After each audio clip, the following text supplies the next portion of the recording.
बच्चों, आज हम लोग अनुभाग 3 भाषा हिंदी जो नवोदय के लिए है, हम उसको देखेंगे कि किस प्रकार से 4 अनुच्छेद को हम लोग सॉल्व करके नवोदय में अपना सिलेक्शन करा सकते हैं। ऐसे तो सभी पार्ट आपको इसमें सॉल्व करने हैं, लेकिन इस पर आपको विशेष ध्यान देना है और सावधानीपूर्वक पढ़ने होते हैं। तो चलिए देर न करते हुए चालू करते हैं। अनुच्छेद 1 जो है अध्ययन करेंगे अभी। मिस्र के पिरामिडों की गणना पृथ्वी पर स्थित सबसे आश्चर्यजनक भवनों में होती है। इसको बढ़िया से हम लोग समझते चलेंगे।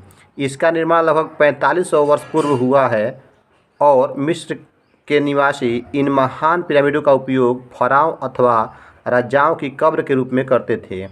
फराओं को क्या कहते हैं? राजा भी कहते थे। वे राजाओं के शरीरों की मम्मी बनाकर उन्हें सुखाकर संरक्षित कर लेते थे और उन्हें इन महान कब्रों में गाड़ देते थे। वे इनके अगले जन्म के उपयोग के लिए खजाने और भोजन की भी कब्र में रख देते थे। राजा के कर्मचारियों को भी आसपास की छोटी छोटी कब्रों में गड़ा जाता था, जिन्हें मुस्तबा क्या कहते थे? मुस्तबा कहा जाता है। नील नदी के तट पर आज भी 35 बड़े और 40 छोटे पिरामिडों के अवशेष खड़े हैं। ये मिस्र के महान अतीत की भी याद दिलाते हैं। अब चलिए देखते हैं कि कौन कौन सा इस पर क्वेश्चन पूछा गया है। तो पहला इसमें क्वेश्चन है कि कौन सा शब्द संरक्षित का विपरीतार्थक है। तो संरक्षित मतलब क्या होता है? उसको बचा कर रखना, ठीक है ना। तो इस मम्मीकृत, परित्यक्त, नष्ट, हटाया हुआ। तो संरक्षित का जो विपरीत शब्द है वो होता है परित्यक्त। दूसरा ऑप्शन सही है। अब है 77वें क्वेश्चन कि पिरामिडों के अवशेष सहायक हैं राजाओं की स्मृति को जीवित रखने में, पर्यटन स्थल के रूप में, महान अतीत को याद रखने में, सांस्कृतिक केंद्र के रूप में। तो इन चारों में से कौन होगा? तो इन चारों में से होगा तीसरा, महान अतीत को याद रखने में, जैसा कि हमने ऊपर में पढ़ा है। अब है कि मिस्र के प्राचीन राजाओं को क्या कहा जाता था? मम्मी, फराओं, कर्मचारी, मुस्तबा। तो क्या कहते हैं? राजा अथवा फराओं। तो दूसरा ऑप्शन सही है। नेक्स्ट क्वेश्चन है कि पिरामिडों का उपयोग डैश के रूप में होता था? घर, कब्र, अंत्येष्टि स्थान, छिपने के स्थान। इनमें से कौन होगा? तो पिरामिडों का उपयोग कब्र के रूप में होता था। राजा को और उनके कर्मचारी को उसमें रखा जाता था। अब है नेक्स्ट क्वेश्चन, मुस्तबाओं में किन्हें दफनाया गया? रानियों को, राजाओं को, कर्मचारियों को, नौकरों को। तो ऊपर में क्या पढ़ा है? किसको किनको करते? तो कर्मचारियों को, ठीक है ना। तो इस तरह से इसको हम लोग सॉल्व कर लेंगे। देखते हैं नेक्स्ट अनुच्छेद। देखते हैं नेक्स्ट अनुच्छेद को। तो इसमें है कि कठपुतली कला रंगमंच और मनोरंजन का प्राचीन स्वरूप है जो अधिकतर ग्रामीण भारत में प्रचलित है। यह एक ऐसी कला है जो बच्चों के साथ साथ बड़ों को भी आकर्षित करती है। कठपुतली कला अनेक कलाओं का मिला जुला स्वरूप है, जैसे मूर्तिकला, चित्रकला, आरेखन, अभिनय, लेखन और संगीत। कठपुतली बनाने में अनेक प्रकार के कच्चे माल का उपयोग होता है। बढ़िया से समझते चलेंगे इसको। अधिकतर चमड़ा, लकड़ी, कागज़ की लुगदी और भरे हुए कपड़े का उपयोग होता है। कठपुतलियों के भेद उन्हें चलाने के तरीकों पर निर्भर करता है।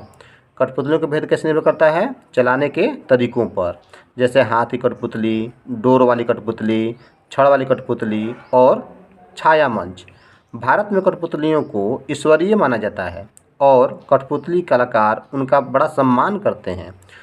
वे जब पुरानी पड़ जाती हैं या टूट फूट जाती हैं तो उन्हें फेंका नहीं जाता, पुराने रिश्तेदार की भांति घर में ही रखा जाता है, ठीक है ना। उसको घर में ही रखते हैं, फेंकते नहीं हैं।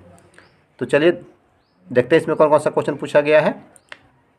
पुरानी और टूटी फूटी कठपुतलियों को फेंका नहीं जाता क्योंकि उनका बड़ा सम्मान किया जाता है। चलिए अब इसमें प्रश्न देखने हैं। तो अभी हमने ऊपर में पढ़ा, यही बात पढ़ा, पहला ही सही है। चलिए कर देते हैं इसको। डैश के आधार पर कठपुतलियों को भिन्न श्रेणी में बांटा जाता है। बनाने में प्रयुक्त सामग्री, अभिनय में प्रस्तुत पात्र, चलाने के तरीके, निवास स्थान। तो हमने क्या पढ़ा? चलाने के तरीके के आधार पर उसको बांटते हैं। तो तीसरा ऑप्शन इसमें जो है वो सही हो जाएगा। नेक्स्ट क्वेश्चन देखते हैं कि कठपुतली कला से डैश मनोरंजन होता है, केवल बच्चों का, केवल वयस्कों का, महिलाओं और बच्चों का, बच्चों और वयस्कों का। तो ऊपर हमने क्या पढ़ा है, बच्चों और वयस्कों का होता है। कठपुतली कला का अंग नहीं है बतलाना है, मूर्ति कला, पढ़ना, संगीत, चित्रकला। तो क्या है, पढ़ना जो है उसका हिस्सा नहीं है, अंग नहीं है। 90 में है कि कठपुतली कलाकार कठपुतली चालन के निम्नलिखित में से किसका उपयोग नहीं करते हैं, हाथ, छड़, रस्सी, डोरी। तो ऊपर हमने क्या पढ़ा है कि रस्सी का उपयोग नहीं करते हैं। ठीक है, तो इस प्रकार से ये अनुच्छेद हुआ। अब देखिए बहुत ही महत्वपूर्ण अनुच्छेद है, ये कई बार पूछा जा चुका है, पुनः पूछे जाने की संभावना है, तो इसको लोग बढ़िया से पढ़ लेते हैं और देख लेते हैं इसका आंसर क्या होगा। ऊँट को रेगिस्तान का जहाज कहा जाता है और इसके पीछे अच्छा तर्क भी है। जिस प्रकार जहाज का निर्माण इस प्रकार होता है कि वह पानी में रहने से उत्पन्न होने वाली सभी समस्याओं से निपट सके, ठीक उसी प्रकार ऊँट का निर्माण भी मरुस्थल में जीवित रहने, यात्रा करने और अस्तित्व बनाए रखने के लिए हुआ है। जहाँ भोजन और पानी की न्यूनता से और जानवर भी मर जाते, वहाँ ऊँट बहुत अच्छी तरह बना रहता है। यह अपना भोजन और पानी साथ लिए चलता है। अपनी यात्रा प्रारंभ करने से पूर्व अनेकों दिनों तक ऊँट जो है खाने और पीने के अतिरिक्त कुछ नहीं करता। यह इतना अधिक खाता है कि वसा का एक कुबड़ उसकी पीठ पर बन जाता है। ठीक है ना, उसकी पीठ पर क्या बन जाता है, वसा का एक कुबड़ बन जाता है। ये इसको देखते चलेंगे, जो 45 किग्रा तक हो सकता है, मतलब 45 किलो तक हो सकता है। इस प्रकार वह कुबड़ वसा का भंडार है। यात्रा करते समय जिसकी आवश्यकता ऊँट को होती है। ठीक है ना, तो इतना लोग पढ़ लिए। अब देखेंगे कौन कौन सा उसका प्रश्न है, कैसे उसको उत्तर देंगे। पीठ के कुबड़ के भंडार का उपयोग होता है नींद में, दिन में, रात में, यात्रा में। तो कहाँ होता है, यात्रा में होता है, दिन रात में नहीं होता है, नींद में नहीं होता है, यात्रा में होता है। चौथा ऑप्शन सही है। नेक्स्ट क्वेश्चन है कि भोजन की न्यूनता का तात्पर्य है भोजन की पर्याप्तता, भोजन की अधिकता। ये तो दोनों होगा नहीं, देखते हैं नेक्स्ट में क्या ऑप्शन है। भोजन की कमी, भोजन की थैली। तो देखिए जो ऊँट होता है ना, वो भोजन की उसमें न्यूनता का तात्पर्य है कि न्यूनता मतलब क्या होता है, कमी। तो भोजन की न्यूनता मतलब क्या हो गया, कमी। यह तीसरा सही हो जाएगा। नेक्स्ट क्वेश्चन है कि ऊँट को रेगिस्तान का जहाज कहा जाता है क्योंकि वह रेगिस्तान में आसानी से जीवित रह सकता है, उसके पीठ पर कुबड़ होता है, वह बहुत अधिक खा पी सकता है, वह भोजन का भंडार बना सकता है। तो ये जो है इसमें हो जाएगा ए, यानी कि वह रेगिस्तान में आसानी से जीवित रह सकता है। ऊँट अपने शरीर में डैश का भंडार जमा कर सकता है, वसा का, पानी और भोजन का, पानी का, भोजन का। तो देखिए पानी और भोजन नहीं रखता है, वह क्या रखता है, वसा रखता है। तो इसमें ए ऑप्शन जो है सही हो जाएगा।